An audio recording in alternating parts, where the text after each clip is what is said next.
Hello, boys and girls, and Merry Christmas. This is Holly Heat of the Hot Seat with Holly Heat, an accountable podcast. And this evening, I'm going to share with you a very special Christmas tale. And it goes something like this. How the GM stole playoffs. Every football fan in the USA liked playoffs a lot, but the GM who lived in Washington did not. The GM hated playoffs the whole playoff season. Now, please don't ask why, because we all know the reason. It could be, perhaps, that the scrutiny was too tight. It could be that his head wasn't screwed on just right. It could be that his team's playoff runs were infrequent. It could be that he was running his organization as if a delinquent. But I think the most likely reason of all may be that his heart was 2 sizes too small. But whatever the reason, his heart or his head, he stood there on playoff eve, hating the football fans. And they're down there, earning their spot, he snarled with a sneer. Next month is playoffs, it's practically here. Then he growled with his grinchy GM fingers nervously drumming. I must find some way to keep playoffs from coming.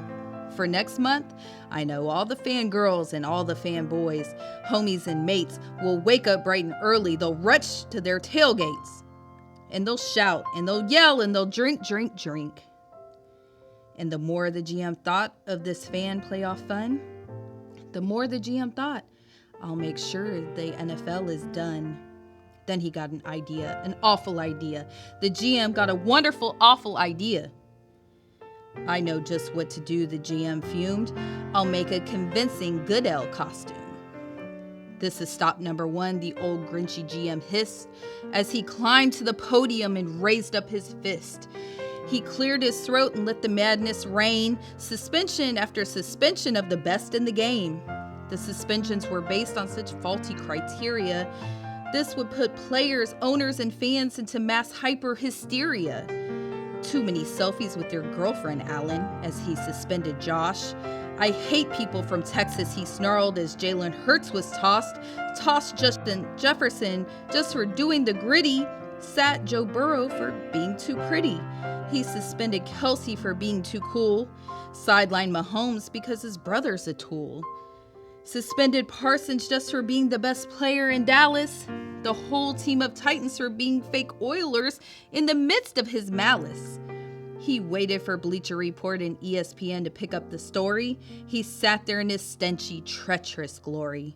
The fans were just waking up to dings on their phones. The bettors let out bellowing screams, moans, and groans. The owners scrambled to make sense of this mess, but it meant they'd have to work together more and squabble less.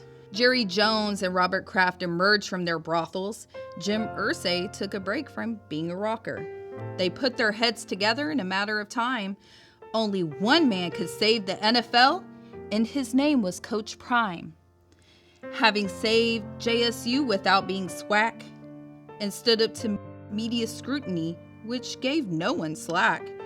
He was the man who would help turn this around. He evaluated the situation and finally found. This was no Roger Goodell making these absurd announcements. This was an imposter who had a ton of denouncements. Prime barged into his office like an opposing team's sidelines. He saw it was no Goodell indeed. It was Dan Snyder sitting behind a pile of fines. Dion took to Instagram to spread the news. The spurned owner was thwarted and back in the blues. All the fans rejoiced.